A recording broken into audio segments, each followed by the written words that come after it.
smo čisto običajna družina, mogoče malo bolj številčna od slovenskega povprečja. 8 družinskih članov je in imamo tudi hčerko Anjo, ki je otrok s posebnimi potrebami. Imeli smo težko preizkušnjo, ko je v nesreči, v neljubem dogodku Anja padla, pri tem je utrpela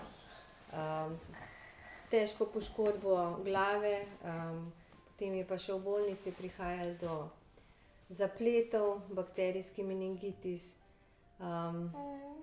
Njeno stanje se je slabšalo, iz dneva v dan upanja ni bilo. Takrat je bilo tako zelo težko, no, strah je bil, negotovost. In v tisti nemoči smo se še bolj obračali na Boga. Ja, takrat smo tako dosti skupaj stopili kot družina. Dosti smo molili, dosti smo prosili za Anjo, izročali jo v Božje roke. Nismo vedeli, kaj bo, kako bo. Takrat se spomnim, smo tudi doma imeli zelo pogosto sveto mašo.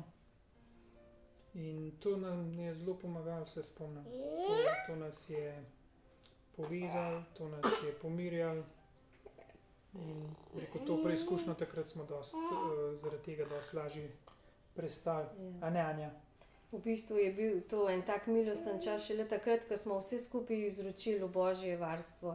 Naj se zgodi Božja volja, takrat smo v srcu postali pomirjeni. In tako ta molitev se mi zdi res dela čudeže. In se tudi spomnim, kako nas je doletelo Božje usmiljenje, ko smo poromali peš na Brezje. In ko smo prišli zvečer k Anji na obisk, takrat je bila še v komi, so nas zdravniki že na vratih ustavili in so povedali, da se je Anja zbudila iz kome, da je začela sama dihati. Tako da je Marijina priprošnja bila uslišana.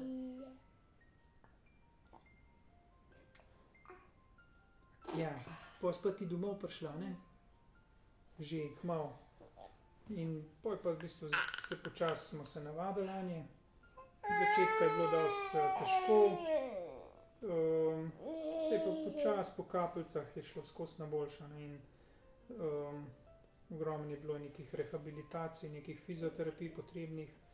In je zelo zadovoljna punca, ne? A si vesela punca? Povej.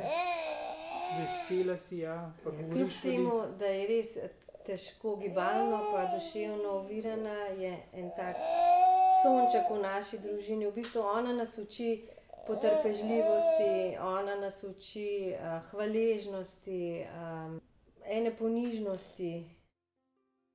Tako v bistvu prav prek nje spoznavamo pa odkrivamo Božje kraljestvo, ko se razodeva prek takih sončkov, kot je Anja, prek ubogih. In se mi zdi, da mi, ki dajemo to ljubezen, dobivamo še več nazaj.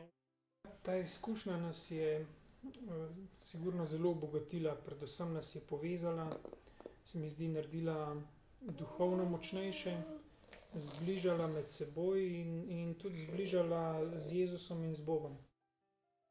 Pomembno je, da v vsaki težki preizkušnji vidimo en smisel, namen te preizkušnje, da jo znamo osmisliti in tudi tako preizkušnja postane lažja, pač ni toliko težka.